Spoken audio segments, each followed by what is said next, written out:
noite. Muito obrigado pela apresentação e pelo convite. É uma honra muito grande estar aqui nesse evento que eu acompanho já há muitos anos, e também uma honra estar aqui na terra de um dos grandes escritores e intelectuais brasileiros, que também tem uma relação muito grande com a educação, que é o Graciliano Ramos. Eu queria falar hoje sobre o movimento Maker e como ele se relaciona com o trabalho que a gente tem feito em informática na educação nos últimos 20 anos. Mas antes de começar, eu queria primeiro agradecer os meus alunos e pós-doutorandos. Como vocês sabem, eles que fazem o trabalho, na verdade. Eu só venho aqui apresentar. Queria também agradecer meus colaboradores, esses 3 professores, 2 de Stanford e 1 da Universidade de Chiang Mai, na Tailândia, que fazem, a gente trabalha em vários desses projetos juntos. Queria citar também que muito desse trabalho é apoiado por um centro que a gente criou lá na Universidade de Stanford, que chama Lehman Center, que é para apoiar e pesquisar a educação brasileira. Se vocês querem saber mais sobre esse centro, o site está lá embaixo, mas é só lehmancenter.stanford.edu. E só se vocês quiserem mais informações sobre as coisas que eu vou falar, tem dois grupos no Facebook que talvez interessem para vocês. Um é do meu laboratório, que chama TLTL, e outro é do Lehman Center. E também, só para a minha mãe ficar feliz, se vocês puderem usar no Twitter o meu handle, que ela fica monitorando para ver quantas menções tem. Então, se vocês forem postar, coloquem. Bom, eu queria começar falando um pouco sobre o tipo de educação que eu acredito, o tipo de educação que faz parte da minha pesquisa. E é muito difícil resumir em poucas palavras, para qualquer um de nós aqui, pesquisadores, o que a gente faz. E o jeito que eu descobri, o que eu pensei para resumir, o que eu faço é pensar o que eu mantenho fixo enquanto eu tento mudar todas as outras coisas em volta, né? Então tem gente, por exemplo, que se preocupa com o custo da educação. Então ele tenta mudar todas as coisas em volta, mantendo o custo baixo. Tem gente que se preocupa com a mídia da educação, por exemplo, estuda educação online.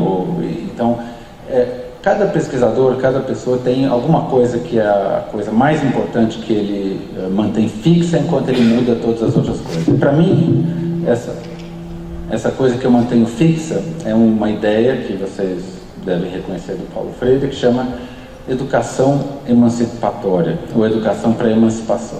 E o que quer dizer isso? Primeiro, uma educação onde a autodeterminação é importante, quer dizer, o aluno, o estudante, o aprendiz, ele tem autonomia para escolher o que ele quer aprender, para participar da decisão do que ele vai aprender, para investigar suas paixões intelectuais e tudo mais.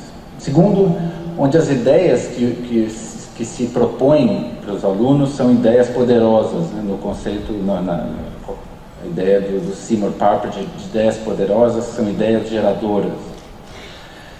Terceiro, dentro de protocolos sociais democráticos, quer dizer, não de protocolos opressores, onde você tem professores e alunos disputando poder na sala de aula, mas onde as pessoas estão democraticamente negociando e conversando sobre como conduzir os trabalhos na sala de aula. E, finalmente, as ferramentas conviviais, que é a ideia do Ivan Illich, que vocês também devem conhecer. Bom, então, dentro desses 4 princípios, por que eu acho que os Fab Labs, os Makerspaces e o movimento Maker na educação é uma boa oportunidade para a gente? Primeiro que, nesses lugares, você tem uma oportunidade incrivelmente rica e única de unir o hands-on, que é o mão na massa, né? Quer dizer, de fazer as coisas, com o que a Edith Ackerman chama de heads-in, quer dizer, que você pensa no que você está fazendo, você reflete você reflete sobre as suas construções físicas e você cria um ciclo de depuração e de aprimoramento dos seus modelos mentais à medida que você está construindo as coisas. Uma outra coisa interessante sobre esses espaços, esses makerspaces e Fab Labs, é que vocês devem lembrar que há muito tempo atrás, nas escolas existia aula de marcenaria, aula de trabalhos manuais e tudo mais, e que eram aulas que as pessoas falavam, isso é para quem não é muito bom de matemática, a gente manda para as aulas mais práticas, né? O que é interessante desses lugares é que eles são práticos no sentido de você tem que fazer coisas físicas, né? Você usa as mãos, mas eles são intelectualmente muito demandantes, né? Você precisa criar objetos no computador e tudo mais. Então a percepção que as pessoas têm dos produtos que saem de um makerspace, de um Fab Lab, não é a mesma percepção que as pessoas tinham de quando você fazia uma cadeira na oficina de marcenaria, mas é uma percepção de um produto sofisticado, de um produto intelectual, e portanto as crianças que participam da produção desses produtos são também vistas não com aquele preconceito do trabalho manual ser inferior, mas em pé de igualdade com a criança que faz um trabalho de matemática ou de física. Segunda coisa é que esses lugares são baseados em projetos, né, como vocês sabem, são focados nos interesses dos alunos e são espaços colaborativos também, onde a maioria das coisas que você faz é colaborativa. Vocês já devem ter visto ou ouvido falar do que são esses lugares, esses espaços, né? São lugares onde tem cortadora laser, impressora 3D, robótica, uma série de máquinas para você criar e fazer coisas. E há mais ou menos 6 anos atrás eu comecei a trabalhar em criar e espalhar esses espaços pelo mundo, por escolas do mundo, e eu dei o nome para esse projeto de Fab Lab at School, e hoje a gente tem laboratórios em todos esses países, um deles na Tailândia, esse aqui, não sei se dá para ver direito, está um pouco escuro. Então eu tenho construído esses laboratórios em várias escolas pelo mundo. Uma outra parte desse projeto é uma conferência que chama Fab Learn, que acontece em vários países, também em vários continentes. Já aconteceu 5 edições, houve 5 edições dessa conferência lá nos Estados Unidos e em outros países também, e a gente vai fazer uma conferência no Brasil também, no dia 22 de março de 2016. Se vocês quiserem mais informações sobre a conferência e participar e apresentar, eu sei, vocês pode tirar uma foto. Esse é o grupo no Facebook do Fab Learn Brasil, que é o grupo onde a gente vai anunciar a conferência, ou a chamada de papers e tudo mais. Tá? Não acredito que eu não tire a foto, mas também é muito fácil, é só você ir no Facebook e procurar Fab Learn Brasil. Um outro projeto, dentro desse macro projeto de levar os Fab Labs e Makerspaces para a escola, é um programa que chama Fab Learn Fellows. Então a gente tem professores do ensino fundamental e médio que são esses Fellows, e eles produzem material didático, produzem currículo, produzem testemunhos sobre o trabalho deles na escola, e tudo isso agora está virando um livro, que a gente vai daqui a umas 2 ou 3 semanas publicar, mas também está tudo nesse site que chama Fab Learn Fellows, e todos os testemunhos, blogs, currículos, tudo que esses professores geraram nos últimos 2 anos, vocês podem olhar também, também colocar no Google Fab Learn Fellows, vocês vão achar. Bom, então, terminada essa rápida ou não tão rápida introdução sobre o tipo de trabalho que eu tenho feito sobre essas coisas, eu queria falar um pouco sobre o que as crianças fazem nesses lugares, né? E por que eu acho importante que as crianças usem esses espaços e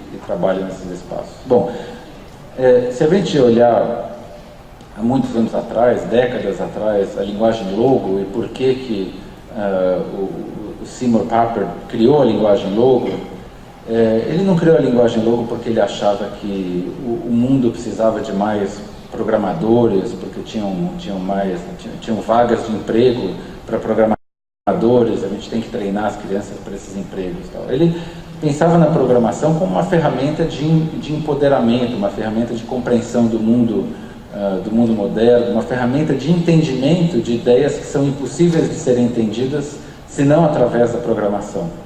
E principalmente, ele acreditava que as crianças podiam fazer muito mais do que elas faziam na escola com essa nova mídia. Quer dizer, a gente, com a mídia do papel e da caneta, você consegue fazer alguns tipos de projetos na escola, mas o Papert achava que a programação era uma ferramenta expressiva como nenhuma outra na história da humanidade, porque o computador ele é essa máquina proteana que pode assumir qualquer forma. Ele pode criar música, ele pode criar um programa, ele pode criar um objeto em 3D e tudo mais.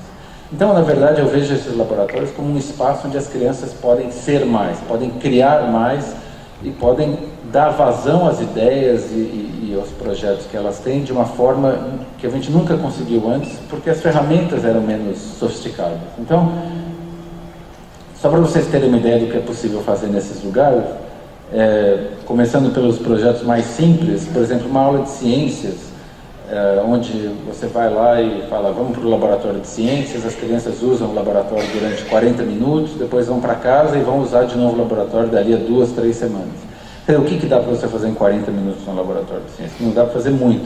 Então, nessa escola que a gente trabalha lá na Califórnia, eles criaram esses kits feitos na cortadora laser para que cada aluno tivesse um microscópio. Então, cada aluno recebeu um kit desmontado, eles tinham que montar os próprios microscópios, né, decorar os microscópios do jeito que eles quiserem. Eles são alunos da 6ª série, e eles tinham que levar para casa e criar projetos e fazer investigações em casa, na comunidade, sobre, por exemplo, qualidade da água, sobre outras coisas, coisas que seriam impossíveis de fazer no laboratório de ciência. Então, uma das coisas que você pode fazer nesses laboratórios é multiplicar os instrumentos e as ideias do que você pode fazer, por exemplo, na aula de ciências. Mas tem outros tipos de projetos também que são ainda mais próximos da comunidade. Por exemplo, esse é um projeto na Tailândia que o meu colega Arvind Sipitakiat, que vocês viram lá no começo, faz com os alunos dele. E aqui é um projeto de redesenhar a irrigação em uma fazenda lá na Tailândia, onde tinha muito desperdício de água. Então aqui eles criaram um sistema controlado por computador, com sensores de umidade, temperatura e tal, que detecta o momento mais apropriado para irrigação, baseado na temperatura e umidade e tudo mais, e daí ativa o mecanismo de irrigação, né? E isso tudo feito com equipamentos de super baixo custo. Eles tiveram que criar todos esses sensores, conectar, criar o programa que controla isso e tudo mais. Esse é um outro projeto da Califórnia também, que a gente chama o chuveiro que irrita, que essas meninas estavam preocupadas, essa é uma delas aqui, com o desperdício de água no banho. Então eles fizeram um levantamento enorme de qual o tempo médio que as pessoas passam no banho, quanto que podia ser economizado de água, porque a Califórnia está numa seca, como vocês talvez devem saber, uma seca sem precedentes, né?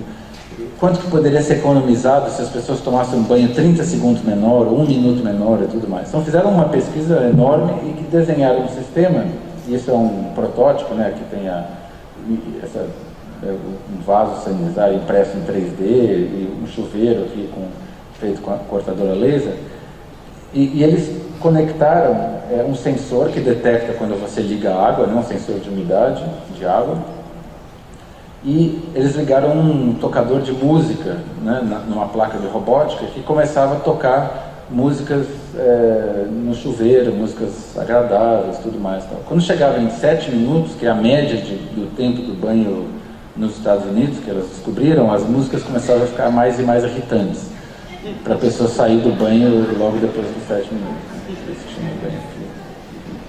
Agora, na Rússia, por coincidência, as crianças fizeram um outro projeto, só que lá, por sabe-se lá qual motivo, eles tinham simplesmente preguiça de tomar banho. Então eles criaram uma máquina que dá banho em você automaticamente. Então essa coisa branca aqui tem jatos de água, vocês estão vendo, tem várias bombas, aqui é um negócio muito complexo tecnicamente, né? Mas os jatos vêm aqui nessa coisa branca que vai subindo e descendo, dando banho em você enquanto você fica lá parado, talvez checando lá o Facebook, alguma coisa assim. Essas outras meninas na Califórnia fizeram também um projeto muito interessante. Estou só mostrando isso para mostrar que tem coisas que não são assim as coisas clássicas de robótica que a gente vê, né? Por exemplo, elas criaram, usando um software especial, esses padrões computacionais. Isso não é um desenho, é um resultado de um programa de computador que elas criaram. Elas criaram as máscaras, usaram um tipo de tinta, um tipo de pigmento especial que muda de cor com o calor, né, com a temperatura, e fizeram um silk screen lá na camiseta e tal. Então, vamos ver como funciona. Então é uma camiseta que quando você começa a ficar com calor e tudo mais, a estampa desaparece, né? Então elas fizeram várias versões disso, não só que desaparece, mas também que muda de cor, porque um pigmento desaparece e tudo mais. Então é um projeto que não é de robótica clássica, mas também muito complexo, com programação, com química e tudo mais que elas fizeram. E tem coisas mais, que eu acho também quase surreais, assim, de complexidade.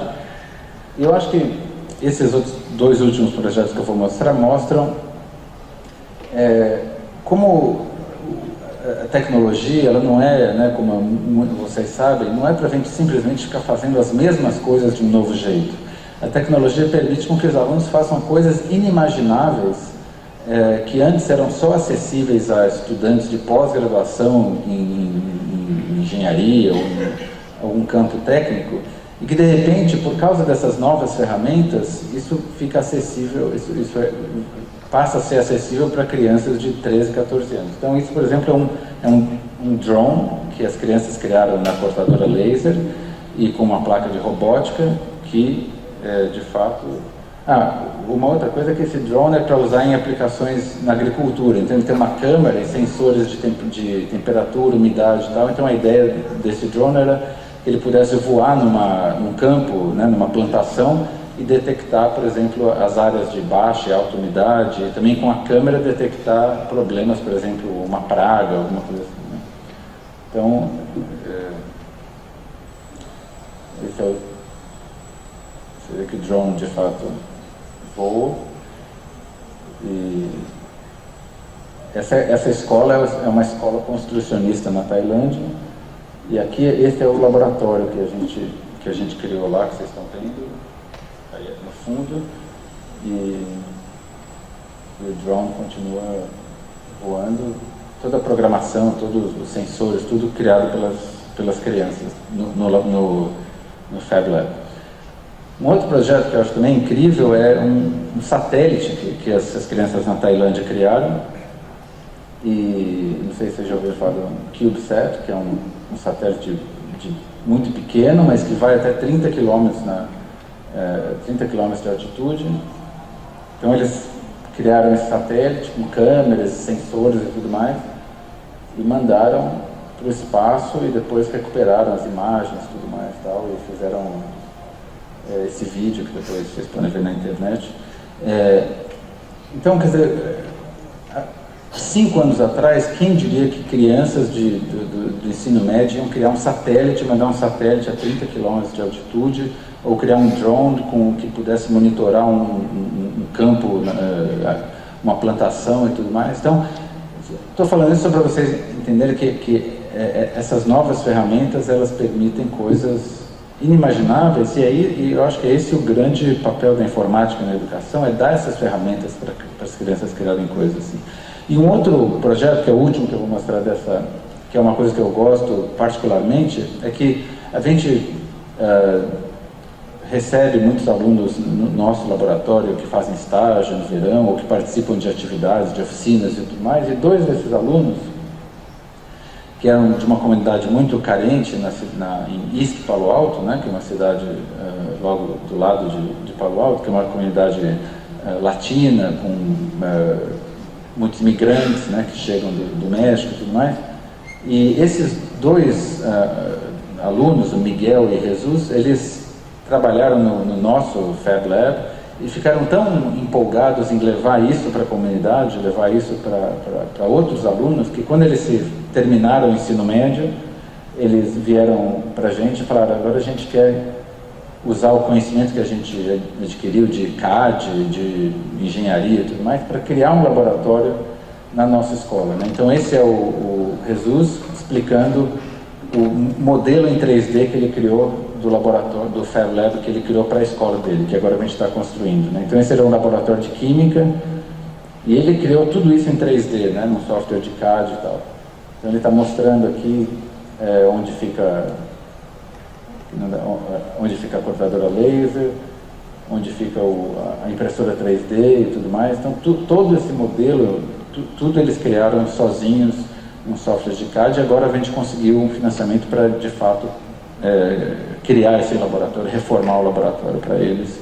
Então, para mim, acho que é emocionante ver que o ciclo se completa, né? Que as próprias crianças agora querem dar para outras crianças a oportunidade de trabalhar nesse laboratório. Bom, agora, uma coisa importantíssima nisso tudo que eu estou falando, quer dizer, eu podia terminar a palestra aqui e falar, bom, tá vendo, tudo isso é lindo, é ótimo, as crianças fazem coisas incríveis e tudo mais, tal. Mas eu acho que me incomodaria muito terminar a palestra sem falar de um elemento fundamental que eu acredito que deve estar em todos esses laboratórios, que é a pesquisa. Eu acho que no campo da informática na educação, a gente já passou da fase em que a gente podia simplesmente mostrar projetos, mostrar coisas incríveis que as crianças fazem e achar que isso por si só é suficiente para convencer as pessoas, principalmente políticos e formuladores de políticas públicas, que essas coisas têm que ser implementadas em larga escala. Eu acho que até como a nossa responsabilidade como acadêmicos e pesquisadores é ir um pouco além, é falar, bom, isso tudo aconteceu, mas eu quero dar elementos de pesquisa mais objetivos, mostrando que essas coisas de fato funcionam, que não é só porque eu estava lá nessa oficina que funcionou, né? O problema é que para fazer pesquisa nessas coisas, nesse tipo de ambiente de aprendizado, você não pode simplesmente fazer um teste de múltipla escolha com as crianças e falar, olha, faz um teste aqui sobre como usa uma impressora 3D, né? Quer dizer, seria uma coisa totalmente despropositada. Você tem que fazer o teste, quer dizer, o teste é o próprio uso da máquina, é a própria performance do aluno fazendo os projetos, né? A evidência do aprendizado é o que ele está fazendo. Então, pensando nisso, a gente tem desenvolvido nos últimos 5 anos no meu laboratório um conjunto de métodos de pesquisa que a gente chama de Multimodal Learning Analytics, que quer dizer, em português, mais ou menos, mineração de dados multimodais, né? Então, esses dados multimodais são vídeo, condutividade da pele, a posição do olhar da criança, que a gente mede com um equipamento que chama Eye Tracker, gestos, a quantidade de movimento, o áudio, enfim, todas essas coisas que fazem parte de um ambiente de aprendizado normal, né, que as crianças estão se comunicando, estão se mexendo, estão conversando, estão fazendo coisas. A gente achou que é o único jeito de avaliar e fazer pesquisa no trabalho que as crianças estão fazendo nesses ambientes de aprendizagem é tentar capturar e tentar entender todos esses modos todos esses dados multimodais e analisar tudo isso. Então, é isso que eu queria mostrar um pouco aqui, esse trabalho que a gente está fazendo em avaliar esse tipo de aprendizado usando todos esses novos métodos de pesquisa. Um deles é o que a gente chama de eye tracking, que eu não sei como chama em português, mas é um equipamento que consegue detectar onde você está olhando, exatamente onde você está olhando. Então eu vou mostrar um exemplo de 2 alunos usando 2 eye trackers móveis, que é mais ou menos que nem um óculos que você coloca, e a gente desenvolveu um software que consegue identificar para onde eles estão olhando e se os 2 estão olhando para o mesmo lugar, né? Então, só para vocês verem como isso funciona. Então, nesse exemplo eles estão só, eles estão só rearranjando esses blocos, mas a ideia aqui é só para vocês verem. Então, o olhar de um deles é o azul, o outro é o verde, né? Então, quando os 2 estão olhando no mesmo lugar, as bolinhas ficam vermelhas aqui, não sei se dá para vocês verem. E a importância de olhar no mesmo lugar é que um dos maiores preditores, né, de aprendizagem é quando as pessoas estão conversando e estão olhando para o mesmo lugar, quando elas estão conversando e olhando para a mesma coisa, né? Então é uma forma importante para você avaliar se uma dupla está trabalhando de uma forma eficiente, por exemplo. E né, parece fácil fazer esse vídeo, mas demorou 6 meses para desenvolver o software que faz isso aqui, porque é muito difícil sincronizar, são 2 vídeos, né, completamente diferentes, e a gente precisa identificar todos esses marcadores, né, nos 2 vídeos e entender do que as 2 pessoas estão falando. Então isso é eye trackers que você pode usar num Fab Lab para ver para onde as pessoas estão olhando, elas estão, como elas estão colaborando. A gente também cria vários softwares de para monitorar objetos, quer dizer, como que as pessoas estão mexendo nos objetos. Então, por exemplo, esse é um kit que a gente criou para criar circuitos elétricos, e ele tem um sistema que você pode identificar tudo que as crianças estão fazendo a todo momento, né? Quer dizer, toda a trajetória, não é só o resultado final do circuito, mas é tudo que eles estão fazendo. Então aqui ele colocou 2 resistores a mais, então o software registrou aqui que ele colocou a mais. Então, ele pôs mais um outro tipo de resistor aqui, então daí agora ele vai desmontar e fazer outra coisa. Então a gente captura todos esses dados continuamente, como vocês estão vendo aí. Esse é um outro tipo de resistor, que é o verde, e depois a gente consegue reconstruir, a partir dessas imagens, os circuitos que os alunos criaram, né? E daí criar mapas processuais para entender o que eles fizeram. Porque se você só tem o pré e o pós, você não sabe o que aconteceu no meio, né?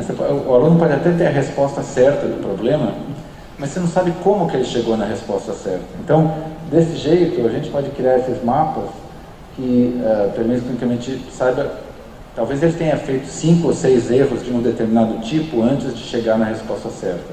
Ou talvez ele conseguiu chegar na resposta certa só por tentativa e erro, mas ele na verdade não aprendeu grande coisa, né? Então essa ideia de olhar o processo é uma coisa fundamental para avaliar o aprendizado construtivista, construcionista, e essas novas tecnologias nos ajudam a fazer isso. E finalmente, um outro tipo de coisa que a gente coleta são gestos. Então,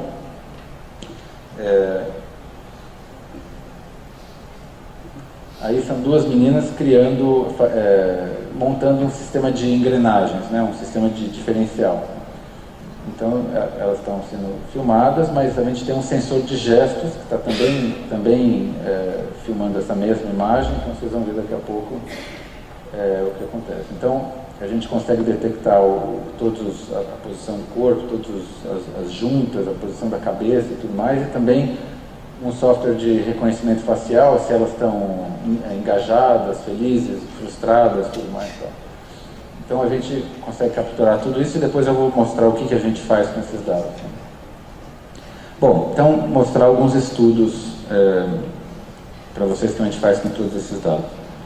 Um estudo que a gente fez, que ficou bem conhecido, é um estudo onde a gente olhou para qual que é o valor real da exploração, né? Então a gente fala que é importante que os alunos explorem uma determinada área do conhecimento, ou será que é melhor que a gente diga para eles, dê o conteúdo e depois eles explorem, né? Então isso é o que as pessoas chamam de vocês devem conhecer, de flipped classroom, ou sala de aula invertida. Então, sala de aula invertida, a ideia é que você assiste um vídeo em casa, e daí quando você chega na escola, você faz um projeto, você faz uma exploração, tal, quer dizer, a aula em si, você faz antes em casa.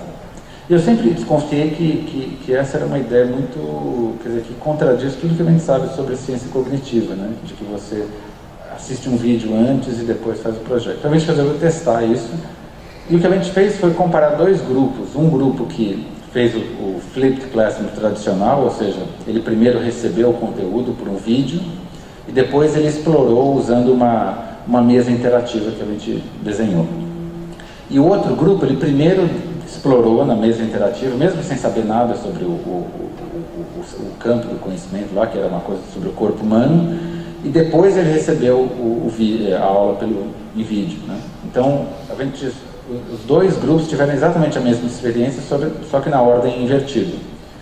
E o que a gente viu foi que o grupo que primeiro explorou e depois teve a aula, o grupo azul, ele teve um desempenho 25% superior no teste que a gente fez depois, né, sobre esse assunto do corpo humano.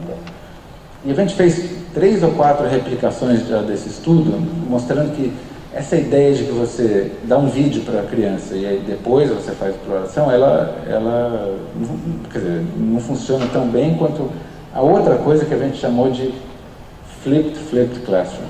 Quer dizer, primeiro deixa as crianças explorarem, primeiro deixa elas criarem suas próprias teorias sobre o assunto que elas estão explorando, deixa elas terem dúvidas, criarem curiosidade e tudo mais, e depois elas vão assistir o vídeo, né? Se você dá o vídeo antes, primeiro aquilo cai num vácuo, a criança não sabe para que aquilo é, por que ela está aprendendo e tudo mais. E no dia seguinte, quando ela vai fazer o projeto na escola,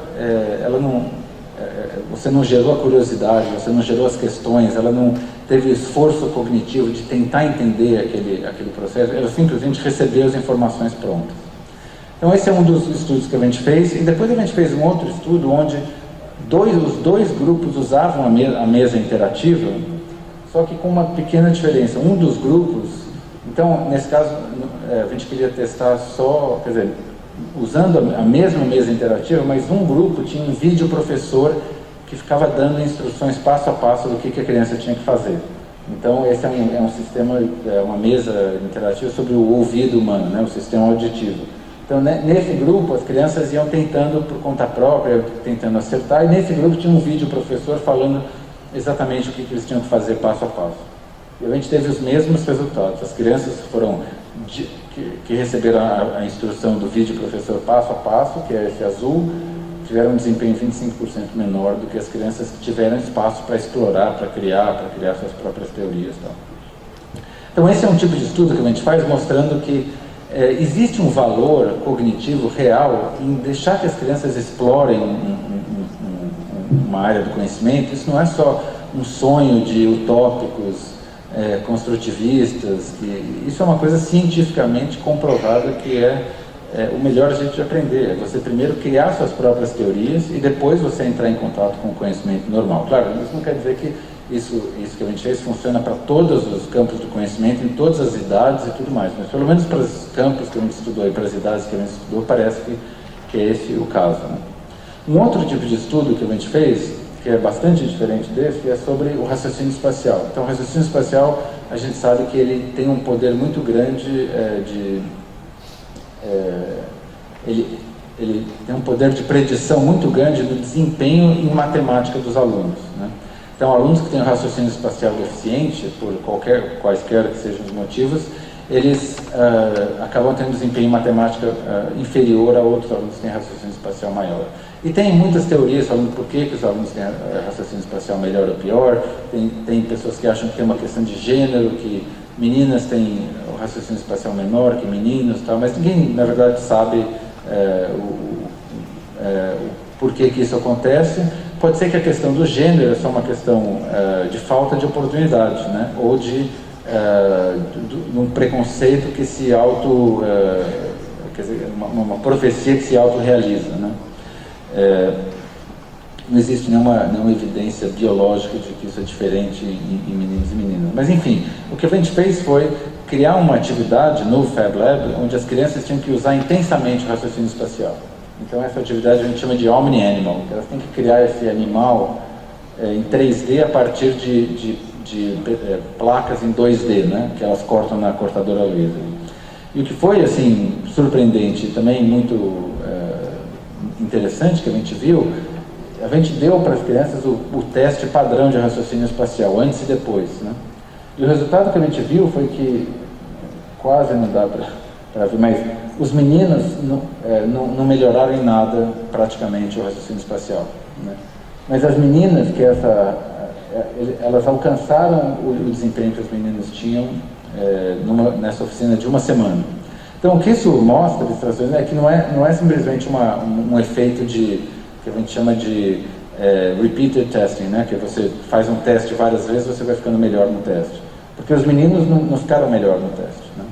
Então, realmente é um ganho cognitivo. As meninas aprenderam uma coisa nova criando esse projeto no Fab Lab. E eu estou mostrando isso porque essa questão do raciocínio espacial é uma coisa que os educadores em matemática trabalham há décadas tentando resolver a questão do raciocínio espacial, e a gente teve esse resultado super expressivo trabalhando no Fab Lab. Outro projeto, e acho que o último estudo que eu queria mostrar é sobre o que essas meninas estavam fazendo antes, né? Vocês viram que elas estavam montando esses sistemas de engrenagens e tudo mais.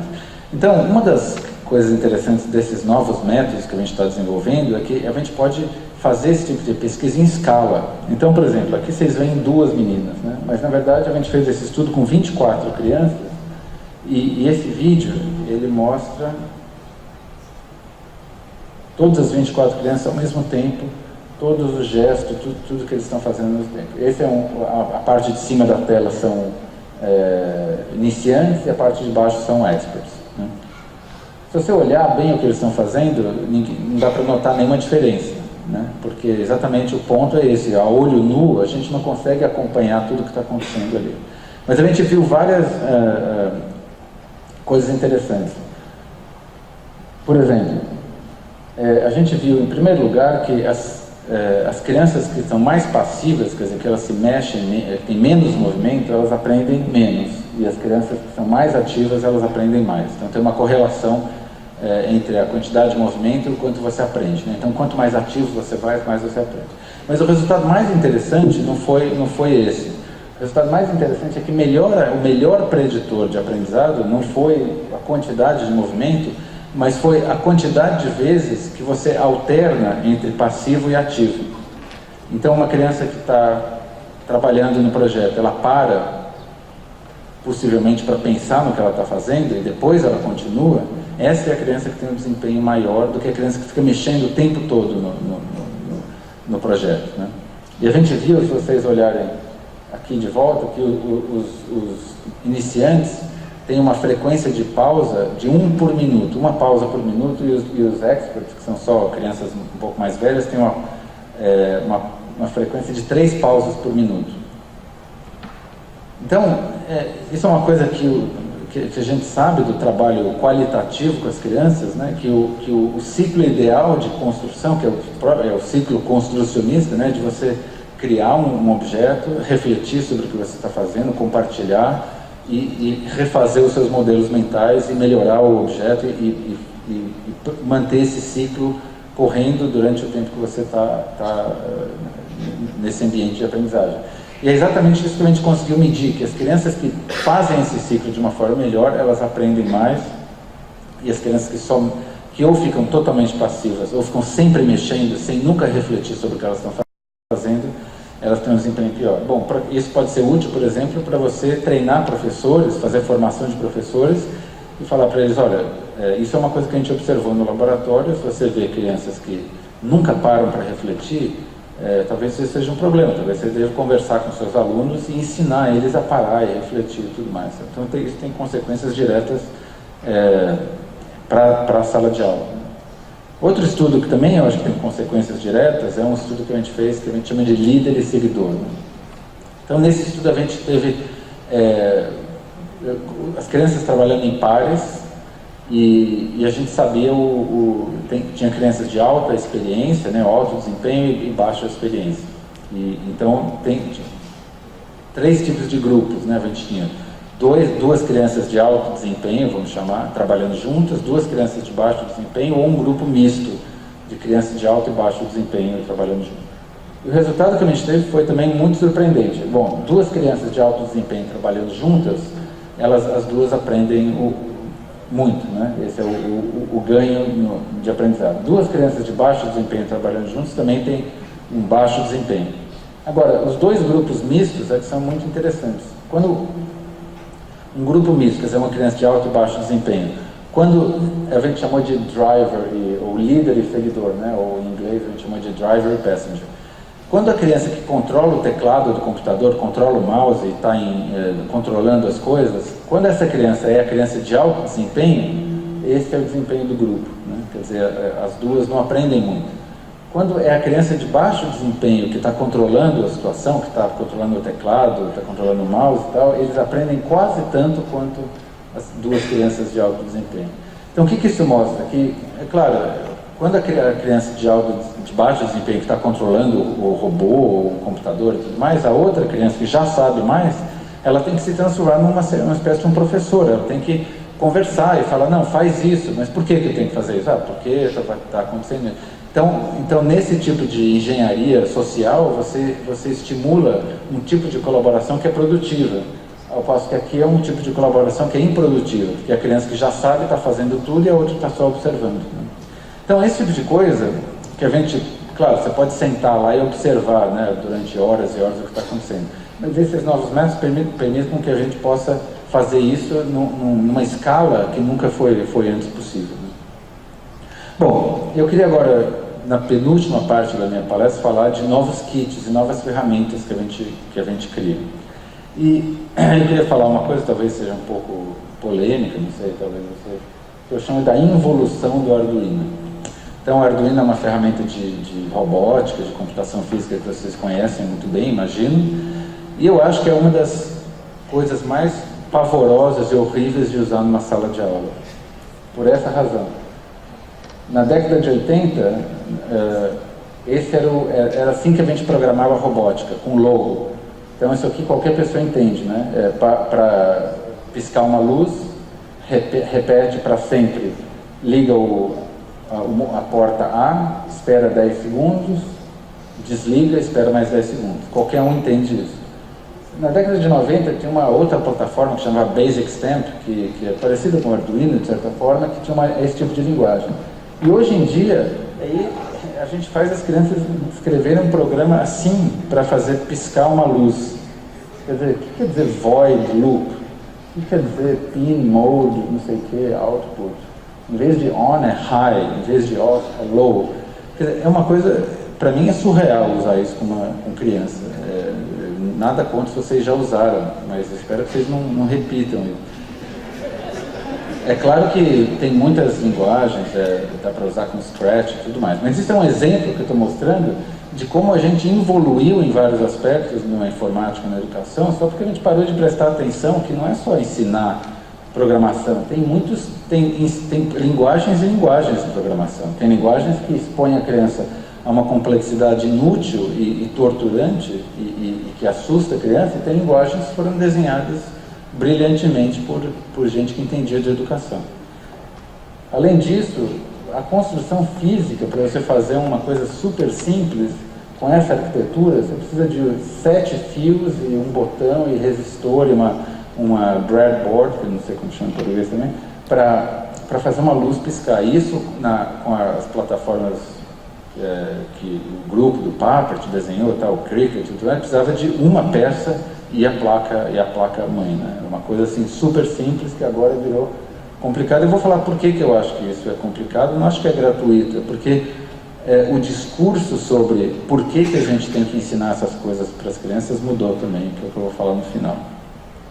Bom, uma das coisas que a gente criou, que eu queria mostrar, que é onde eu vou precisar da câmera, é um kit que chama Light Up. Então, esse kit, a ideia é que o kit possa ajudar a criança a entender os erros que ela está fazendo, principalmente erros simples, para que o professor não precise vir e ajudar a criança quando o erro é muito simples, por exemplo, só de polaridade, né? E também é um exemplo de como você pode usar a realidade aumentada e novas ferramentas para criar novos kits de construção que sejam mais inteligentes, que permitam criações mais interessantes. Então,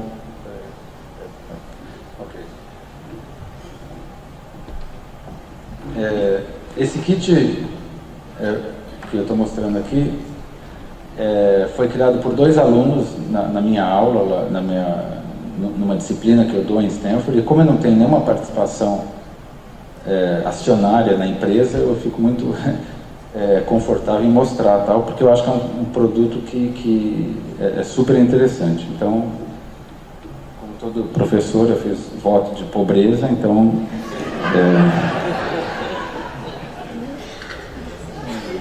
não me importa essas coisas. Bom, eu vou mostrar aqui como funciona.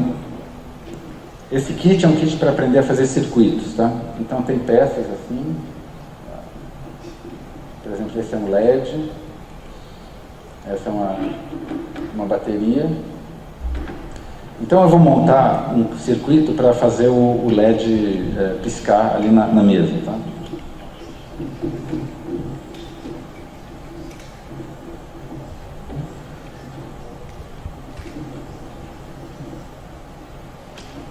Então,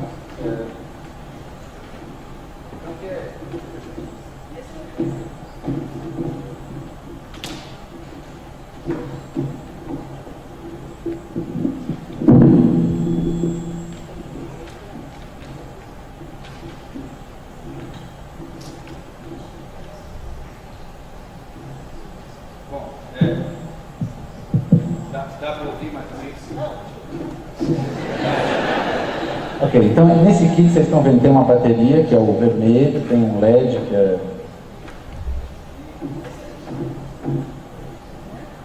um botão aqui e esse é só um fio. Agora, a ideia desse circuito é que se eu aperto o botão, o LED vai acender, mas não está acendendo, né? Então, o que é bacana é que, agora eu vou mostrar, tem um app que a gente desenhou, que você aponta, isso a gente está filmando a tela do tablet, né? Então,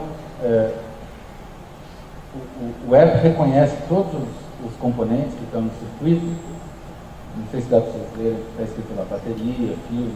E daí, se eu tiro uma foto, ele fala assim, tem uma coisa que está invertida.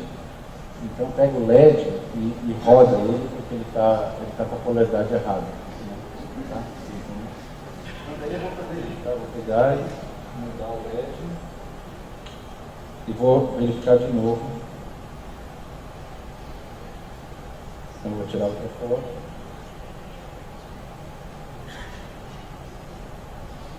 E agora, segundo o app, tem que funcionar porque está com a polaridade certa e você consegue ver o fluxo de elétrons.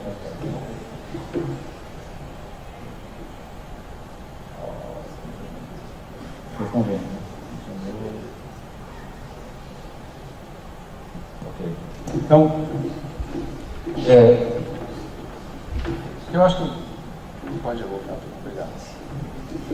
O que eu acho que é interessante dessa ferramenta, porque uma das formas da gente fazer as coisas serem mais acessíveis na escola é também fazer com que as ferramentas sejam mais fáceis de usar, né? Quer dizer, tem o custo do hardware em si, mas também tem o custo de uso. Quer dizer, se você tem um material que é muito difícil de usar, muito complicado, você precisa, o custo total dele, incluindo as horas que você precisa fazer treinamento e tudo mais, fica muito mais alto. Então, uma forma de democratizar o uso dessas coisas é criar coisas que sejam fáceis de usar e, nesse caso, que possam resolver problemas simples, quer dizer, que as próprias crianças possam resolver coisas simples que elas, erros simples, por exemplo, erros de polaridade e tal. Esse kit tem coisas muito mais complicadas, tem microcontroladores, tem uma série de... Esse é o circuito mais simples que tem, né? Um outro tipo de ferramenta que a gente está criando, só para vocês terem uma ideia dessas, é uma ferramenta que a gente chama de BioLab, que é levar para o ramo da biologia todas as coisas que a gente acha interessantes sobre ciência da computação e ciências em geral. Então a gente criou uma série de dispositivos, por exemplo, esse é um microscópio com um sistema... com um projetor e um sistema de microfluídico, onde você pode criar uma série de organismos lá e projetar luz em cima deles, para ver como eles reagem. Então, por exemplo, uma das coisas que a gente fez, como uma demonstração, esse é um organismo que chama Euglena, e ele então está vivendo nessa lâmina de microscópio. E a gente consegue, com um tablet e com esse projetor, desenhar rastros de luz que o organismo vai ver mesmo, porque vai estar projetado lá onde ele vive. Então, só para você entender. Então, por exemplo, aqui eu desenhei um círculo, alguém desenhou um círculo azul. E vocês estão vendo que ele fica preso dentro do círculo azul, né? Agora eu vou desenhar um círculo vermelho, dele nem se importa. Um círculo verde também nem se importa, né? Agora um círculo azul, eles ficam... Por que vocês acham que é diferente do vermelho e verde? Porque é um organismo que é sensível a altas frequências de luz, né, de radiação. Isso porque evolutivamente ele desenvolveu essa sensibilidade porque ele tem que subir no lago lá até chegar no Sol, mas numa certa distância segura, tal. Então isso é uma coisa evolutiva que ele desenvolveu e e que seria muito difícil de entender de outra forma, a não ser manipulando e brincando com esses organismos. Então, essas ferramentas que a gente está desenvolvendo do BioLab são para que as crianças tenham um tipo de interação tão rica quanto o que elas têm com robótica, com programação, mas com organismos de verdade. Então, por exemplo, um outro sistema que a gente construiu é onde você pode observar e estimular eles com luz de diferentes direções, né? Então, por exemplo, tem um joystick na sua tela que você pode mexer, e daí luzes de diferentes direções incidem sobre os organismos lá, e daí eles vão para um lado ou para o outro. Então, o que as crianças fazem com isso? Primeiro, eles brincam com esse negócio e veem para onde os organismos estão indo para cá ou para lá. É bom lembrar que esse tipo de experimento é impossível de ser feito na escola, né, com os equipamentos que a escola tem. Mas com a ideia é que isso possa ser possível de levar para a escola. O segundo passo é eles criam um modelo de como a partícula funciona usando o Scratch, por exemplo. Então eles falam, bom, ela reage à luz desse jeito, e eles têm que criar um programa de computador tentando simular o que a Euclena faz. A terceira coisa é que eles fazem o rastro de uma dessas partículas e colocam um programa aqui para rodar, e daí eles testam o que acontece. Então, por exemplo, esse é um primeiro modelo que uma criança fez, vocês viram que não funcionou, porque o negócio passou reto, né? Daí depois desse primeiro modelo, vocês vão que ela vai mudar os parâmetros do modelo e tentar de novo, e daí vai dar um resultado bem melhor, né? Que não perfeito, mas quase, né? O programa quase que funcionou. Bom, então a ideia dessas novas ferramentas que a gente está criando é de estender para outros campos do conhecimento a riqueza de interação que a gente já promove em robótica, em computação. Tá? Bom, e eu queria terminar então falando sobre o que eu chamo de as duas síndromes e 3 problemas que podem ameaçar a democratização do movimento maker.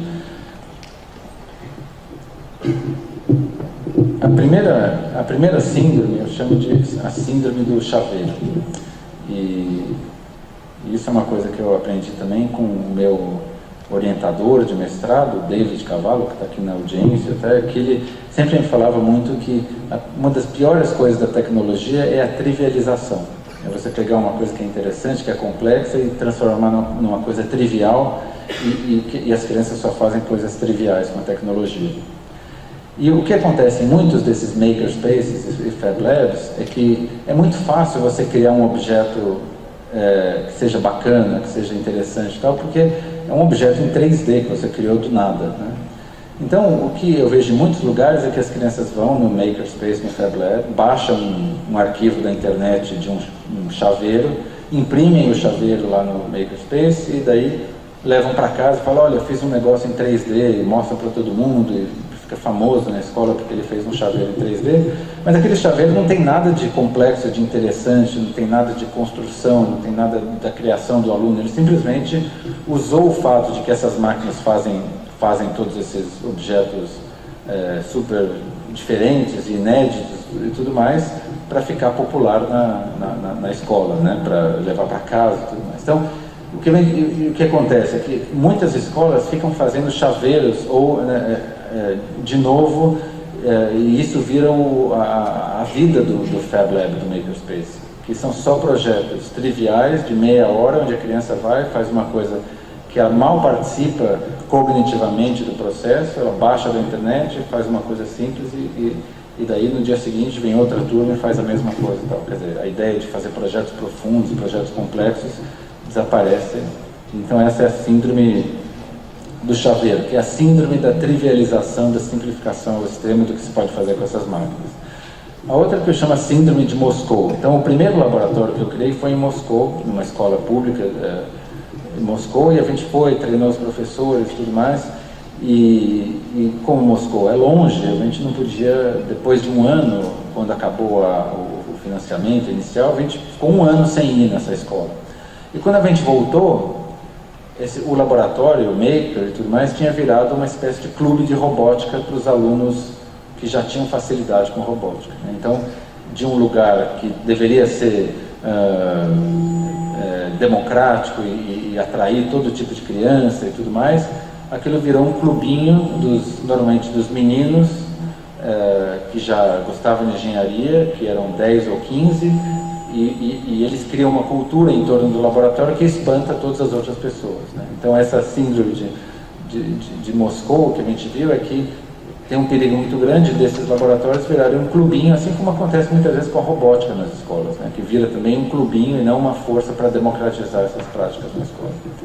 O primeiro problema, né, que agora eu falei das duas síndromes, é que tem uma coisa que eu ouço muito falar e que eu acho muito perigosa, que é essa ideia de que toda criança é hacker.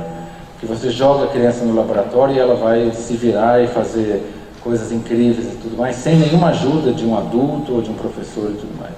Isso funciona para alguns tipos de crianças, mas para a maioria das crianças não. E quando você cria esse tipo de cultura na escola, de simplesmente jogar a criança no laboratório e achar que ela vai se virar, você privilegia os alunos que já sabem, os alunos que já têm experiência com isso, e você assusta aqueles que não sabem. Então, um laboratório maker numa escola, o principal componente para ele funcionar é um bom professor de laboratório, um bom coordenador do laboratório, quer dizer, uma pessoa que vai ajudar os alunos nas coisas mais básicas, desde o começo, que vai ajudá-los a adquirir as habilidades necessárias para fazer os projetos. Então é isso que eu falo dessa cultura do sink or swim, né? Que é a cultura de você aprende por conta própria, senão você não é um dos nossos, né? Que é uma cultura inadequada para a escola e para o aprendizado. O segundo problema é que essa ideia de que Maker, o movimento Maker e Fab Labs, que isso é para formar mais engenheiros, mais cientistas, que o Brasil tem poucos cientistas e engenheiros e tal. Eu não acho que os laboratórios Maker são um lugar para você fazer orientação vocacional para as crianças mudarem de carreira e tudo mais. Isso pode acontecer eventualmente, mas a principal coisa é você explorar ideias poderosas, você aprender a se expressar de novas formas, você se tornar um melhor cidadão, você entender o mundo atual, que é todo permeado por tecnologia, e não simplesmente você fazer treinamento para o mercado de trabalho. E o terceiro problema é esse, que eu acho o problema fundamental, é que a diversidade e a equidade não acontecem por si só. E o que está acontecendo em muitos lugares do mundo, e é uma das coisas que eu queria alertar aqui nessa apresentação, é que Making e Fab Labs e tudo mais não pode ser só para as escolas ricas. E se a gente deixar por conta própria, espontaneamente, é exatamente isso que vai acontecer, porque são escolas que têm mais liberdade de tentar coisas novas, têm mais recursos, e os sistemas públicos são mais burocráticos, têm menos recursos, têm menos flexibilidade. Então a gente pode terminar numa situação em que o contraste entre as escolas públicas e privadas seja ainda maior, ou seja, as escolas particulares que têm mais condições de criar esse tipo de espaço vão oferecer uma nova vantagem para os alunos, e as crianças das escolas públicas vão de novo estar mais um passo atrás das pedagogias e dos conteúdos do século XXI. Algumas rápidas evidências de que isso já acontece nos Estados Unidos, e é uma das coisas que muitos pesquisadores tentam combater. Tem um evento nos Estados Unidos que chama Maker Faire, que é uma feira de makers e tudo mais, que acontece lá na Califórnia e em outros lugares também, e a empresa que faz essa Maker Faire fez uma pesquisa com as pessoas que iam e 97% das pessoas foram para a universidade, 80% tem graus de pós-graduação, a renda média é $106 mil. Tá? Então, quem vai nesses lugares, quem consegue levar os filhos nesses lugares, são pessoas de classe média alta nos Estados Unidos, e é claro que esse processo vai acontecer também no Brasil se a gente não prestar atenção. O segundo nível de falta de diversidade é essa pesquisa que a Leah Bickley fez e apresentou lá na Fab Lab em 2013, que tem uma revista que chama Make Magazine, talvez vocês conheçam, que é a revista dos makers nos Estados Unidos, a mais conhecida, a mais famosa. De 36 capas dessa revista, desde a criação da revista, 85% das pessoas que aparecem na capa são meninos, nunca um negro apareceu na capa da Make Magazine. Dos 512 artigos publicados, o que a Lia viu é que 85% dos autores são homens e 90% dos projetos na Make Magazine são carros, robôs e afins, tipo foguetes e tudo mais. Quer dizer, projetos muitos de masculinizados, né? Que atendem a um certo mercado, mas que não apelam às meninas, não apelam a minorias, não apelam a pessoas de culturas diferentes e tudo mais. Então isso é o que acontece espontaneamente se a gente não fizer nada, porque a revista atende um mercado, as pessoas que podem pagar, as pessoas que podem comprar os equipamentos, as escolas também atendem a esse mercado. Mas se a gente não conscientizar os nossos governantes e tomadores de decisão, secretários de educação, de que a gente não pode de novo fazer com que as escolas públicas sejam as últimas a adotarem esse tipo de inovação, é uma missão muito importante. Eu queria só terminar ainda nessa mensagem, né, da questão da diversidade e da equidade, que eu acho que uma boa reflexão para essa conferência, né, e para esses próximos dias, é o que a gente representa, né, o que essa comunidade representa.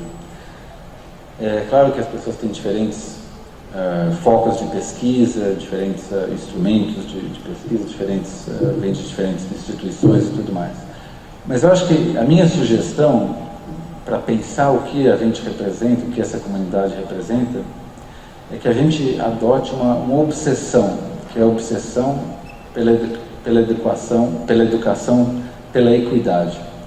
Quer dizer, o que está acontecendo hoje no Brasil e em outros países também, é que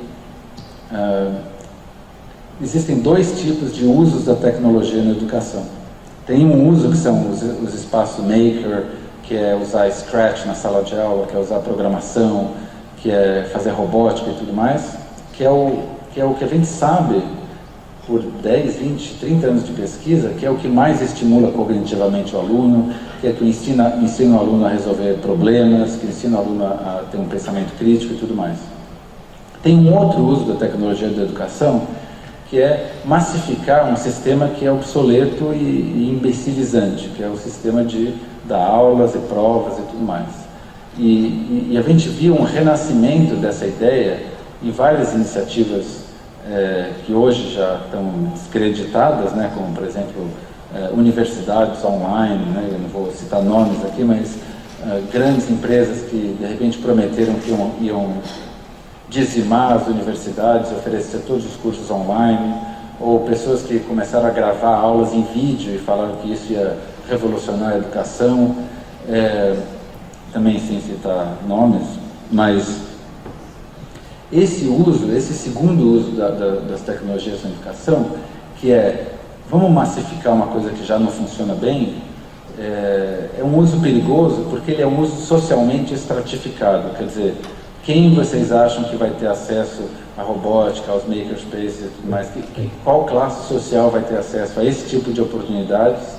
E qual classe social vai ter acesso ou vai ser relegado a assistir vídeos, a educação puramente online, a todas as educação onde o contato humano é minimizado e tudo mais, né? Eu acho que a resposta é bastante óbvia. É que o que a gente chamava de brecha digital, que era a brecha do acesso à internet ou à tecnologia, vai virar a brecha do acesso às pedagogias modernas. Quer dizer, a gente não quer que as nossas escolas públicas e as nossas crianças que mais necessitam de ajuda para aprender, que elas sejam relegadas ao tipo de pedagogia e ao tipo de tecnologia mais retrógrada, mais imbecilizante que a gente conhece, enquanto as crianças que já têm oportunidades tenham esse mundo de tecnologias maker e tudo mais à disposição.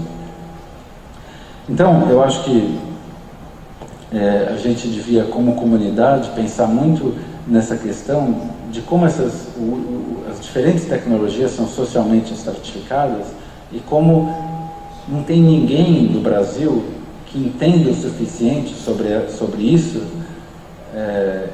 que entenda mais do que essa comunidade, para poder combater essa tendência, que é uma tendência natural e espontânea, que acontece em vários países quando as comunidades de pesquisa não têm uma voz, não vão até os tomadores de decisão, até os secretários de educação, e explique que a gente não pode achar que o jeito de melhorar a educação no Brasil é você massificar o que é de má qualidade, massificar o que não funciona. Imagine se a gente tivesse pensado há 50 anos atrás, por exemplo, quando se inventou a cirurgia cardíaca, a gente tivesse falado, não, a cirurgia cardíaca ela é ótima, ela salva vidas, mas não tem nenhum jeito dela ser acessível para as pessoas mais de baixa renda, né? Porque ela é muito cara, você precisa de um médico altamente treinado e tal. Não tem jeito disso acontecer, né? Isso vai ser sempre uma coisa para as pessoas com mais recursos, para os hospitais mais ricos e tudo mais, né? Mas em algum momento, como sociedade, a gente decidiu que o acesso à saúde, mesmo as coisas mais complexas, como a cirurgia cardíaca, ela era um direito de todas as pessoas. E não importa o custo. Porque a gente entende que salvar uma vida não tem custo, né? Agora, curiosamente, quando a gente pensa na educação, a gente não usa o mesmo tipo de raciocínio. O que a gente deveria pensar é que a gente sabe qual é a tecnologia e qual é o jeito de educar que é o melhor, que é o jeito onde a criança pode criar, pode inventar, tem ferramentas, todas essas ferramentas à disposição, onde ela pode inventar teorias e tudo mais, tal. A gente sabe que isso funciona melhor. Então a gente deveria pensar que, do mesmo jeito com que qualquer criança tem acesso, ou a gente gostaria de dar acesso aos melhores tratamentos de saúde, não importa quanto eles custem, a gente também devia pensar que não importa quanto essas coisas custem, esses laboratórios ou essas novas formas de ensinar, a gente quer que todas as crianças brasileiras tenham acesso a essas novas tecnologias, essas novas formas de ensinar, não por uma questão de mercado ou de competitividade internacional, mas por uma questão ética e moral, porque no fim das contas é isso que a educação é sobre. Muito obrigado.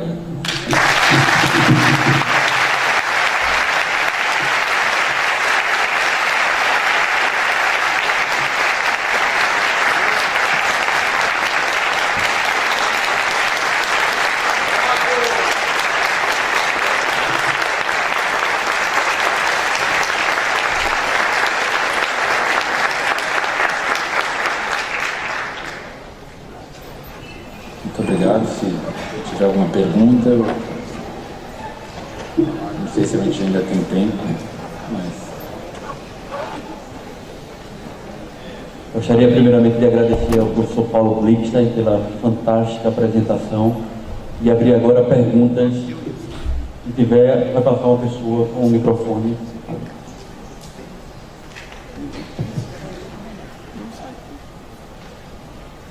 Boa noite, obrigada por ir direto ao ponto. E a minha pergunta, na verdade, não é para o palestrante, é para a mesa que estava anteriormente. As professoras no Brasil são mulheres. Num congresso de informática na educação, a mesa toda era masculina.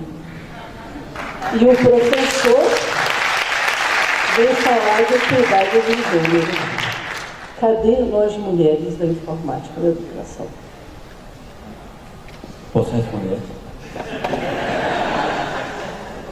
Bem, primeiramente tinham pessoas alocadas para a mesa de abertura que eram mulheres, por exemplo, a professora Laura Souza, que é subsecretária da Educação, que não pôde comparecer, e eu lhe convido para amanhã no painel sobre o futuro da informática na educação no Brasil, que você vai ver várias mulheres.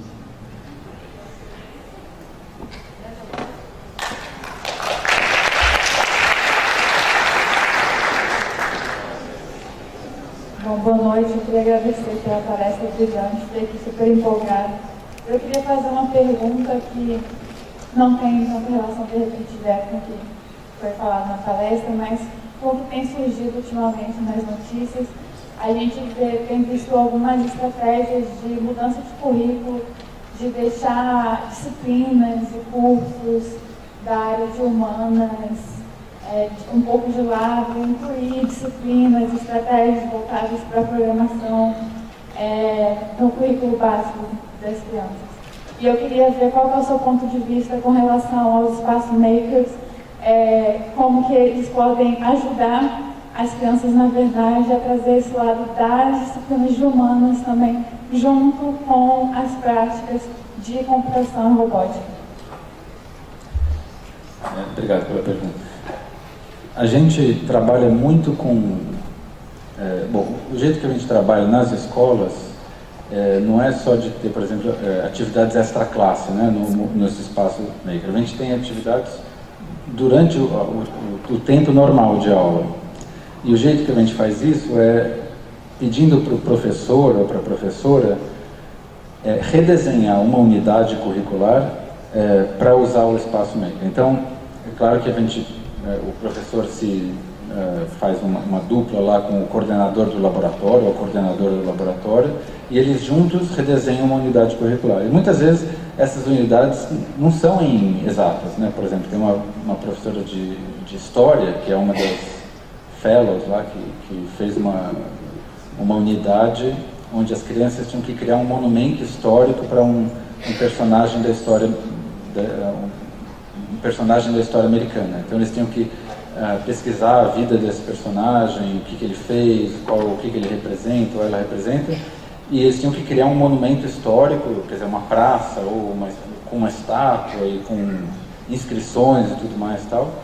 Então era um projeto de história, né, que era feito assim. Tem projetos também de outras áreas que não são de exatas, muitos projetos de artes, por exemplo, que são feitos que é um lugar, quer dizer, esses espaços são muito interessantes para a arte também, porque você pode manipular materiais de formas muito criativas e tudo mais. Tem professores que a gente juntou, por exemplo, professores de 2 países diferentes para fazer um projeto junto, onde as crianças trabalhavam juntas, e daí a professora de inglês, por exemplo, ou de língua estrangeira, trabalhou também no projeto, porque as crianças precisavam, né, se comunicar e fazer os projetos. E tem outras coisas, por exemplo, de geografia, que você pode criar mapas topográficos, onde você pode usar também robótica para, por exemplo, representar diferentes aspectos da topografia ou das características da região. E tem um outro projeto que tem até vídeos na internet, que é um projeto de poesia interativa, né? Que é muito interessante, assim, tem várias palavras numa placa de madeira, né? Várias placas de madeira, e cada placa tem um chip atrás que identifica a palavra. Daí na frente da sala de aula tem um painel enorme assim, e as crianças pegam as palavras e elas são magnéticas, elas grudam as palavras nesse painel gigante, né? E o painel ele detecta o chip que tem dentro de cada madeira, né? Cada painel de madeira. E daí tem um botão que, quando você termina o seu poema, que tem que ser um poema curto, ele posta no Twitter o que você criou, né? Então, as crianças criam poemas, criam mensagens curtas, ou criam um poema com vários tweets, e coletivamente ou em grupos e tudo mais, e daí tem um botão que posta isso, e daí outras crianças podem compartilhar e tudo mais. Então, tem vários exemplos de coisas em literatura, em geografia, em história e tal, que você pode fazer. E isso depende muito, apesar de a gente achar que essas ferramentas são mais de exatas, de robótica e tal, na verdade depende da criatividade do professor de pensar em como usar isso em outras disciplinas, mas é plenamente possível. E eu acho também, só terminando a resposta, porque você falou no começo da questão de tirar disciplinas de humanas, de exatas, eu acho que claro que as crianças têm que ser expostas a todos os aspectos da cultura humana e da sociedade, quer dizer, a produção literária, a produção histórica, a produção de matemática, todas essas coisas são importantes para a cidadania, né? A gente não pode achar que um profissional de sucesso em qualquer área pode ter sucesso se ele não sabe escrever ou se ele não sabe a história do lugar onde ele viveu. Boa noite, professor. Muito obrigado pela sua apresentação. A minha pergunta se refere ao fato da equidade, né? O senhor colocou a equidade, eu acho muito interessante, já li alguns dos trabalhos do senhor, onde o senhor coloca a tecnologia sendo proteânica, aquela tecnologia que se transforma para atender a diversas necessidades. Nós vivemos em um país de dimensões gigantescas, com N diferenças, né? Isso se replica nos estados. Nós, aqui em Alagoas, por exemplo, temos cidades relativamente ricas e cidades relativamente bem pobres. Então, como promover essa equidade em ambientes tão heterogêneos? Assim? Qual a sua visão quanto a isso? Até porque o senhor já mostrou algumas ações sendo executadas em países como a Tailândia. Como isso vem acontecendo? Eu acho que uma das formas de você compensar essa inequidade é você dar mais valor ainda para o que os alunos já sabem e o que eles trazem da própria vida, né, para a escola. Então, por exemplo, a gente trabalhou muito, por exemplo, na periferia de São Paulo, né, quando eu trabalhava com o professor David, aqui bem atrás de você. A gente trabalhou com crianças na periferia de São Paulo que elas achavam que elas não sabiam nada de tecnologia, né? E a gente queria ensinar robótica para elas.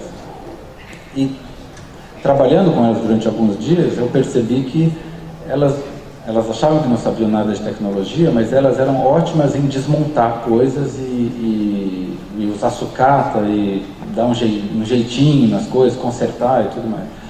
E isso também é o que o David, na tese de doutorado dele, viu na Tailândia, que os nativos da Tailândia tinham um talento incrível em mexer com motores. Então eles tiravam o motor do carro, punham no barco, tiravam do barco, punham na fábrica de arroz e tudo mais. Tá? Mas eles mesmos achavam que aquilo era uma coisa, não era tecnologia, era uma coisa meio improvisada que eles faziam. Tal. As crianças que mexiam com sucata achavam que aquilo era coisa de pobre, né? Mexer com sucata. O rico, ele mexe com, né, tecnologia limpa e tudo mais. Tá? Só que aquelas crianças estavam fazendo coisas tecnológicas mais complexas que as crianças de classe média alta, que estavam mexendo nos telefones e tudo mais. Tá? Mas eles não sabiam como nada daquilo funcionava, né? E as crianças da favela, lá em São Paulo, sabiam como tudo funcionava, porque elas abriam, desmontavam, mudavam. Tá? Então o que a gente fez foi, em vez de falar, olha, está aqui uma caixa de Lego e agora você vai aprender robótica, já que você não sabe nada de tecnologia, o que a gente falou foi, e era verdade, né? A gente falou, nossa, vocês sabem muito de tecnologia. Deixa eu mostrar, por exemplo, esse negócio que você consertou na sua casa. E daí a gente mostrava para eles que eles tinham feito coisas muito sofisticadas, né? Com conhecimento que eles já tinham. E daí a gente falava, bom, mas tem uma coisa nova que eu posso trazer, que é a robótica, que eu vou adicionar aquilo que você já sabe, né? Não vou substituir aquilo que você já sabe por uma coisa nova. Então, uma forma de você trabalhar com essa questão da inequidade, que é nada mais é do que o método do Paulo Freire, de você ir conhecer o que as pessoas fazem, e em vez de substituir e negar o que elas já fazem, é você adicionar uma nova camada de tecnologia. Então, por exemplo, se as crianças faziam sucata e faziam esses brinquedos de sucata, você adiciona robótica e daí eles vão falar, eu estou agora fazendo sucata com robótica, né? Isso, reconhecer esses talentos, esses conhecimentos nativos, né, que já existem, é uma forma de você criar nessas crianças uma autoestima positiva, uma atitude positiva em relação à tecnologia, em vez daquilo que elas sentem normalmente, que é: eu sou pobre, eu não tenho nada, o que eu sei não serve para nada, porque o que serve para alguma coisa é o que as crianças que têm dinheiro usam, é o que eu vejo no shopping e tudo mais. Então acho que esse movimento é uma das formas da gente tentar reduzir essas coisas, é valorizar o que a criança já sabe, valorizar o conhecimento local, o que as pessoas já fazem, e a gente tem visto, trabalhando em muitos países, que isso tem resultados muito positivos. Obrigado pela palestra. Com relação à parte de educação da graduação, é comum, por exemplo, em algumas universidades, de ciência da computação mesmo, que os alunos entrem do início ao fim sem nunca desenvolver um software ou algo parecido. Numa pesquisa que a gente fez lá na FRJ, a gente percebeu também que, por exemplo, professores que vão dar aula de ciência, aula de biologia no colégio, não têm prática de laboratório, ou seja, eles vão dar aula de ciência e muitas vezes nem viram um laboratório funcionando real. Não sei se essa é a realidade também nos Estados Unidos, você teria, assim, o quanto isso impacta esse movimento do Makers? Eu acho que o que aconteceu com o laboratório de ciências em muitas escolas é que ele virou um lugar de repetir procedimentos. Quer dizer, a ideia de um laboratório é você descobrir coisas, né? É para isso que o cientista usa o laboratório, né? Ele não vai lá para fazer o que ele já sabe. E a ideia do laboratório na escola era justamente que o aluno fosse descobrir coisas novas, fosse fazer experimentos e tudo mais. Só que, né, a gente sabe que tem esse processo que os sistemas escolares vão deglutindo as inovações e criando alguma coisa totalmente diferente do que era o que aconteceu também nos Estados Unidos é que o laboratório virou um lugar onde você recebe um guia que tem passos super específicos do que você vai fazer, o aluno já sabe o que ele tem que descobrir, o professor já sabe, todo mundo já sabe, é quase, você só vai lá bater ponto, né, e fala, ok, eu fiz um laboratório, mas a essência do laboratório se perdeu ao longo das últimas décadas. Então, o movimento Maker, especialmente uma parte que eles chamam de biohacking, né, que é o movimento Maker aplicado à biologia e a esses materiais biológicos, que eu mostrei um pouco aqui, está tentando mudar isso um pouco, fazendo do espaço Maker, do Fab Lab e tudo mais, uma espécie de um novo laboratório, que pode ser também de química, de ciências e tal, mas que está longe das garras do laboratório tradicional de ciência. Então, muitas vezes o professor de física ou de química quer fazer alguma coisa diferente, ele vai para o espaço Maker para fazer um experimento que é mais aberto, onde as crianças vão pensar mais e tudo mais, em vez de ser aquele lugar onde você vai só... Então, acho que, voltando ao seu ponto original, as pessoas estão mais atentas ao fato de que o laboratório de ciências ele virou um lugar muito mal aproveitado, né? Porque é um espaço caro, um espaço grande, você precisa ter aulas de laboratório e tudo mais, e o ponto todo era que fosse um espaço de descoberta, de você gostar de ser um cientista e tudo mais. Então, em muitas escolas isso acaba acontecendo no espaço Maker, que ainda é um espaço que não foi, vamos dizer assim, colonizado pela lógica escolar, né? Não sei se eu respondi isso. Devido ao tempo, a gente vai ter uma última pergunta, bem rápida pergunta, para a gente poder encerrar e ir para o coquetel. Você pode projetar o meu coquetel? Professor, eu gostaria de agradecer essa belíssima palestra e eu gostaria de só fazer uma colocação, que, como você falou muito bem sobre essa transformação do ensino e do entendimento de ciências, isso está mudando a biologia, porque agora o Espaço Maker possibilitou a criação de novos organismos, novas formas de vida na biologia sintética, né, como os biohackers e as competições Dry Team, que são as engenharias de máquinas biológicas. E puxando um pouquinho para o meu lado, dentro das ciências biológicas, eu gostaria que o senhor comentasse um pouco como o senhor vê as ciências cognitivas e as neurociências, como é que esse pessoal pode também contribuir, ou esses estudos podem contribuir nessa melhoria da educação. Obrigado. Só queria, antes de... porque depois das perguntas a gente vai terminar, se vocês tiverem outras perguntas ou quiserem também cópias dos papers que eu citei, me manda e-mail ou pelo Facebook e tudo mais, eu posso mandar os papers. Alguns não estão ainda não estão no site porque eles não estão publicados, né, na versão final e tudo mais.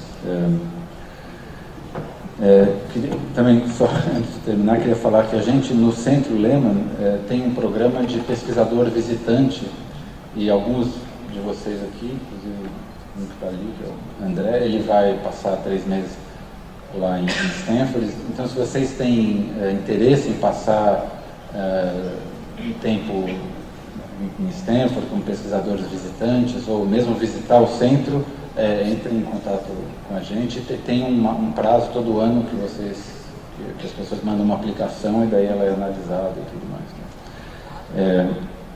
Agora, voltando, acho que eu esqueci essa pergunta. Neurociência. Eu acho que duas coisas. A questão da neurociência, muita gente diz ainda que, assim, tem um tipo de pesquisa em neurociência que é um pouco que nem astrologia, né? Que é, assim, umas coisas que são pseudo-pesquisa, né? Que as pessoas, o cérebro funciona desse jeito e tal. Mas a verdade é que a gente sabe ainda muito pouco como o cérebro funciona, principalmente, assim, em situações de laboratório. Você põe uma criança como chama aqui? Um brain scanner, né? Em situações de laboratório, você consegue, enfim, fazer, né, vários estudos interessantes. Agora, quando você está numa sala de aula, onde as crianças, você não tem como colocar 50 crianças num... Então, o tipo de experimento que você consegue fazer hoje em dia ainda é muito limitado por causa da tecnologia, né? É muito difícil fazer esses estudos, tem questões éticas e tudo mais, tal. Mas é um campo que está crescendo muito, porque os equipamentos de pesquisa também estão ficando mais baratos. Quer dizer, tudo isso em 5 ou 10 anos vai mudar muito. A gente vai poder começar a entender mais sobre o cérebro humano em situações ecologicamente válidas, quer dizer, na sala de aula, porque tem equipamentos móveis que agora existem e tudo mais. Tá? Então, acho que isso vai mudar, mas eu acho que o perigo em relação à neurociência em particular é a gente acreditar, ser muito rápido em acreditar nessa astrologia da neurociência e acreditar em coisas que, na verdade, não são pesquisas muito rigorosas e criar políticas públicas tal, baseadas em coisas que não são muito bem pesquisadas. Mas, sem dúvida, nos próximos 5, 10 anos isso vai evoluir muito, e a gente tem lá em Stanford um professor novo, inclusive, que estuda só neurociências em educação, que tem estudos muito, muito interessantes. Tal. Eu acho que o desafio todo é você transferir os resultados de laboratório para ambientes mais realistas, como a sala de aula. Agora, eu queria só terminar falando sobre as ciências cognitivas, né, que você falou, que é um pouco diferente de neurociência. Que acho que é uma coisa que me incomoda também, e que eu descobri, assim, depois que eu comecei a interagir mais com empreendedores e fundações e tudo mais, é que existe um discurso, tanto nos Estados Unidos quanto no Brasil, da educação baseada em evidências, né, ou da pesquisa baseada em evidências. Então, quando você chega com o livro lá, o Mindstorm, do Papert e tudo mais, eles falam, isso não é baseado em evidência, são anedotas, né, de um professor, ou quando você chega e fala sobre Paulo Freire, as pessoas, isso não é baseado em evidência, não tem pesquisa, não tem números, não tem nada, tal, não sei o quê. Então tem esse discurso que eu acho que, em certo sentido, tudo bem você exigir evidências, você exigir um rigor científico e tal. Eu acho que é bom, e é um pouco isso que eu também estou tentando mostrar, que eu acho que a gente pode avançar nisso sem perder a ternura jamais, né? Quer dizer, sem perder a riqueza do que as crianças estão fazendo. A gente pode fazer pesquisa mais quantitativa e tudo mais. Mas o que eu queria falar, que eu achei interessante, é que Quando a gente fez esse trabalho sobre a Flipped Classroom, né, que é mostrando que é melhor assistir o vídeo depois, em vez de assistir o vídeo em casa, a gente mostrou para várias fundações e para várias pessoas que trabalhavam já com isso, né, e que tinham esse discurso de que não, pesquisa, educação baseada em evidência, nada de achismos, nada de educadores malucos, freirianos, não sei o que. Daí a gente chegou e mostrou os estudos, os números, falou, o que você está fazendo é errado, né? Cientificamente errado, baseado no que a gente sabe sobre ciência cognitiva e sobre 4 estudos que a gente fez em Stanford, que foram revisados por journals internacionais e tudo. Então isso é uma das fundações que faziam coisas sobre sala de aula invertida. Então a gente mostrou os dados e falou, olha, eu acho que vocês deviam mudar o que vocês fazem e fazer essa flip classroom, porque isso é o que a pesquisa, as evidências estão mostrando. Então. Daí eles falaram, não, vamos analisar e nunca mudaram, nunca fizeram absolutamente nada diferente, apesar da abundância de evidências que a gente mostrou, a evidência científica. Então, quero dizer com isso é que muitas dessas decisões em educação são, na verdade, políticas e pessoais não tem nada a ver com evidência e muitas dessas pessoas, quando você mostra a evidência, que é a startup milagrosa que a pessoa criou, ou a iniciativa revolucionária que vai mudar tudo do dia para a noite, então, quando a gente mostra com dados científicos que aquilo não vai funcionar, as pessoas falam, não, mas se eu mudar isso agora, eu vou perder meus investidores, entendeu? Se eu mudar isso agora, o prefeito vai ficar... Então, estou falando aqui, desculpa, me estendi, mas eu acho que eu perdi um pouco a ingenuidade de achar que se você mostrar evidência científica, que as pessoas vão mudar o que elas fazem. Elas não vão mudar, porque tem toda uma outra série de agendas econômicas, tem sistemas de ensino que querem vender seus produtos, tem políticos, tem gente que colocou dinheiro nessas iniciativas, tem gente que fez carreira baseada em algumas ideias e tudo mais. Tá? Então, acho que é sempre bom a gente ter uma relação de respeito e proximidade com a ciência, com as evidências da ciência cognitiva, da neurociência e tal, mas nunca perder de vista que tem uma parte da pesquisa da educação que não é simplesmente produzir números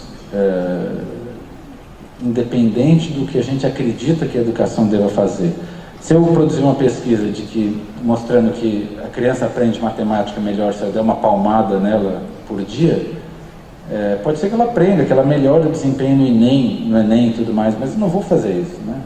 Porque vai contra o que eu acredito que a educação deva ser.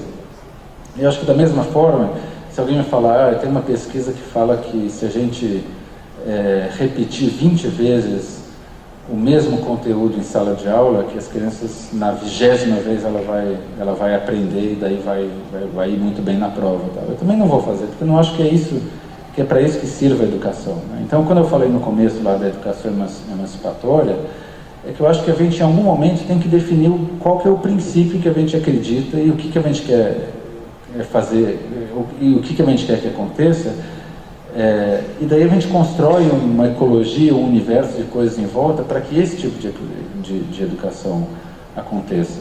E porque eu também costumo dizer que esse processo de definir um princípio que a gente acredita e fazer isso acontecer, é isso que o inimigo está fazendo.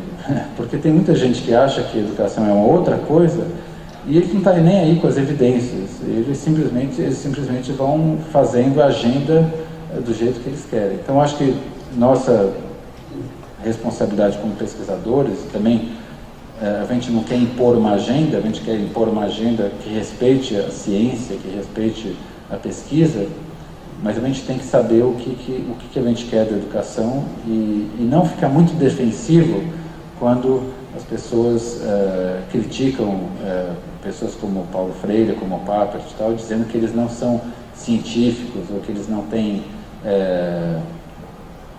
rigor e tudo mais, porque eles têm uma coisa que é muito mais importante, eu acho, que é a visão do tipo de educação que a gente quer para as nossas crianças.